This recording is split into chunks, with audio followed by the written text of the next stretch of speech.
Hello, everyone. Thank you for watching another episode of The Mindful Investor. This is your host, Steve Rozenberg, and I'm here with my good friend, Alex Osenenko. Today, what we're talking about is this is a Situation Room exclusive. We're doing a deep dive in all the cities and regions that Mynd operates in. And what we're doing is we're trying to give everyone a detailed view, street level view of what is going on specifically in these areas. Alex, first of all, thank you. How are you doing today, buddy? Hey, doing great. Look, it's a Monday when we're recording this, and today we're digging deep into San Antonio. And by the way, Steve, always good to see you. Different facial hair. Those of you who are listening, fine, won't get the privilege to see the new facial hair of Steve Rozenberg. But let's introduce our guest. Yes.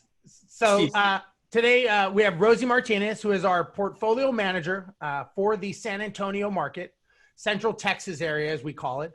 And first of all, Rosie, thank you for joining us today. I know you are very busy, and I'm sure this is not the top of your list, but I thank you for taking the time to join us today. How are you doing? I'm doing great. Thank you, Steve, for having me. Good, good. So, Rosie, give everyone an idea now. People all over the country and different parts of the world watch this and maybe don't know exactly what's going on in Texas or specifically the San Antonio market. So give everyone an understanding of what is going on in San Antonio as far as the lockdown goes, and what are people allowed to do and not allowed to do in San Antonio?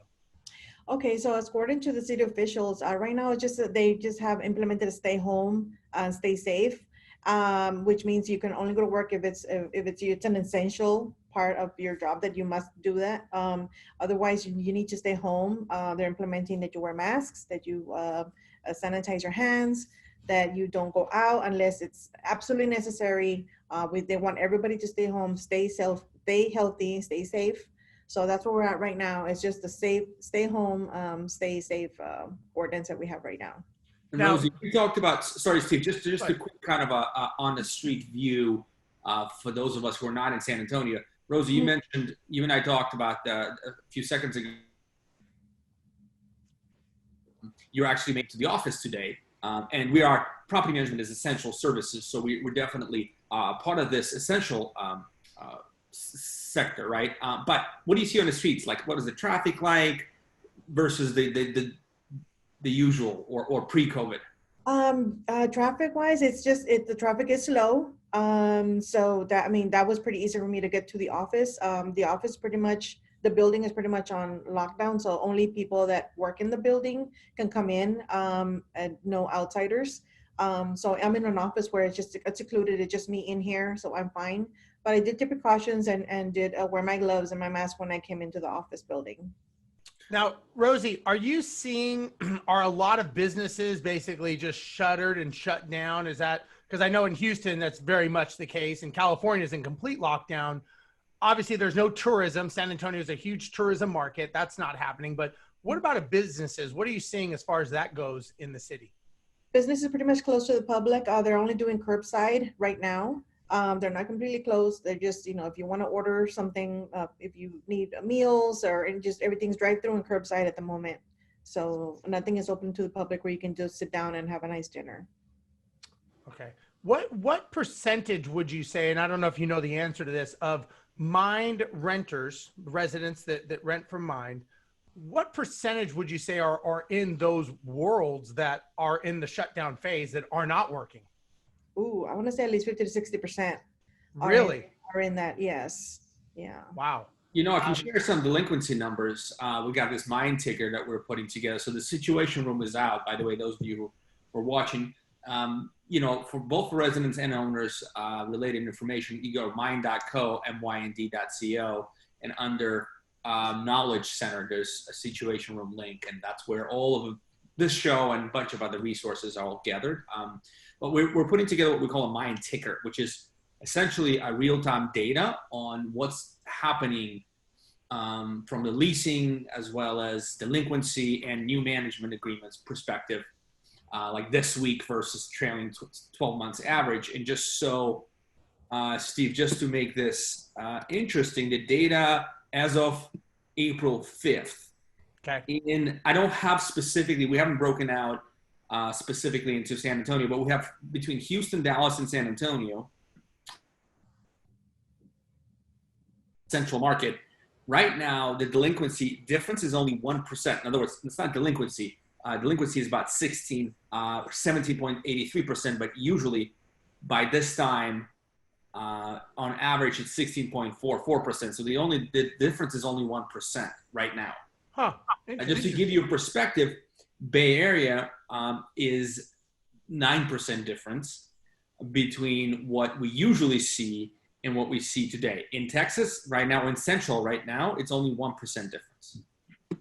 Interesting. Rosie, what would you say? Do you have any numbers of residents who have paid versus have not paid? And have you talked to, I guess more importantly, have you had residents reaching out, letting you know their situation? Has that been a common theme leading up to these dates?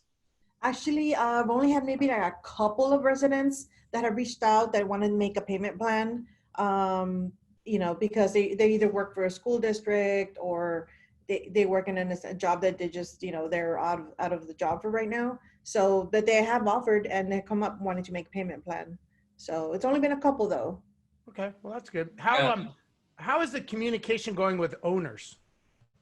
Very well. I mean, haven't had many that are worried about it right now. Maybe just a couple, but we have been, staying in touch with them via email and phone calls and texts and however they want to reach out. Okay. The government came up with a very strong stimulus, which I think, $2 trillion, and I think there'll be more to it. And, the unemployment benefits, state benefits, plus another $600 a week for those affected, or up to $600, I guess. It's quite significant. So hopefully people, we'll be able to pay April's rent. And then in May, those who are affected, hopefully will get their $1,200 checks from President Trump administration, as well as the unemployment benefits. And potentially we can have sort of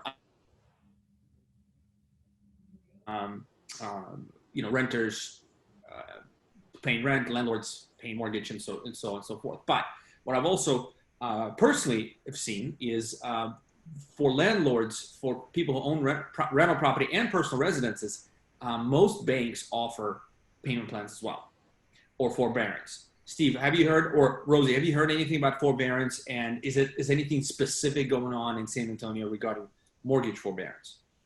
Not that I'm aware of. It's just, just whatever's out there. I've heard from some tenants that their employers actually seeking out for payroll assistance through their local mortgage, through the local banks. So they're kind of not worried about that, but they are being prepared and they are asking questions. They want to be in the know as to what's going on. I got you. So that's another Mm-hmm. It's called the EP loan, which is payroll protection program. Right. And the way that works is companies apply, as long as they spend their money on payroll and rent and some essential operational expenses, this loan may be forgiven, and it's given up to it covers up to 8 weeks of payroll and rent, and it's sort of these kind of costs. Now the devil is in the details. It is a low interest loan, or otherwise can be forgivable if the money is spent on employees and people don't get laid off and stuff like that. So it's very, go look that up. I would check out a situation room or just look up PPP loan on Google. And if you're a business owner, absolutely, you have to know this program, and applying to it right now, you can apply to just about any bank, or many banks are participating, I should say, including Bank of America, Wells Fargo, big ones.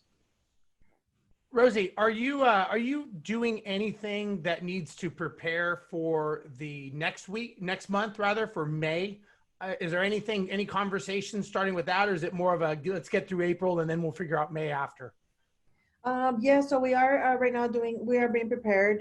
So we are sending out notices to owners and residents as to what's going to to plan ahead, to be in the lookout, see what we're planning on doing for May, so that there will be advice as to what their next steps are going to be. Okay, great.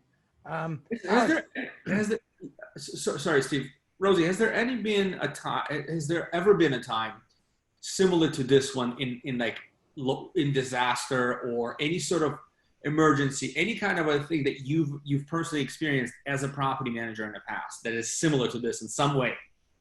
In some way, just I've been through several hurricanes myself with the property, so we have advised tenants beforehand just to be prepared, to plan ahead, to make sure they have supplies on hand in case you're going to be stuck at home for a while. Just and just be prepared. That's pretty much it. Just plan ahead.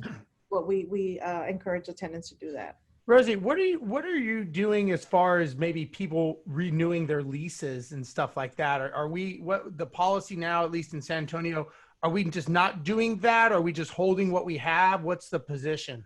It just depends on the owner. So we are renewing if it's time to renew, we're renewing at the same rental rate, or if owners want to hold off for a couple of months and just leave tenants month to month, and then we can renew at that point.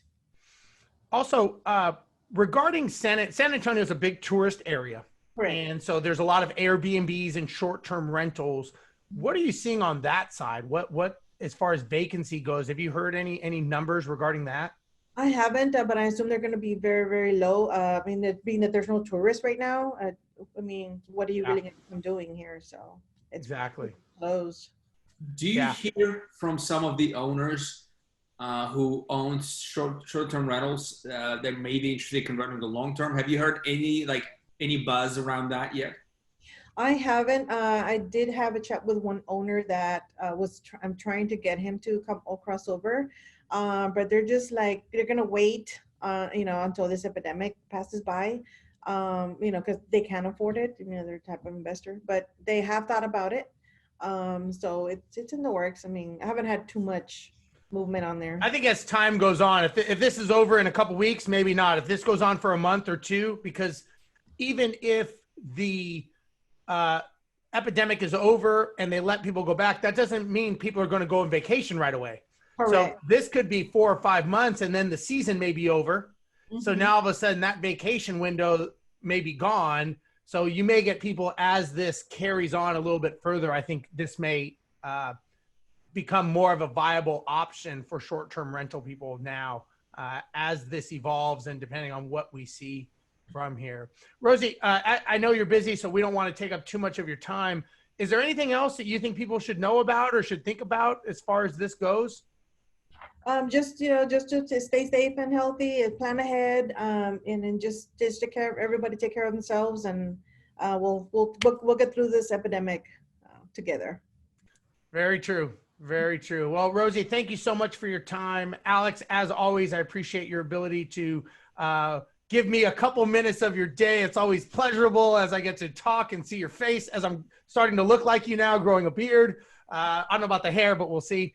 But Alex, thanks again. I appreciate you joining me today. So everybody, on behalf of Alex, Rosie, myself, and Mynd Property Management, thank you. Stay safe, and we will see you next time. Bye-bye. Thank you for watching.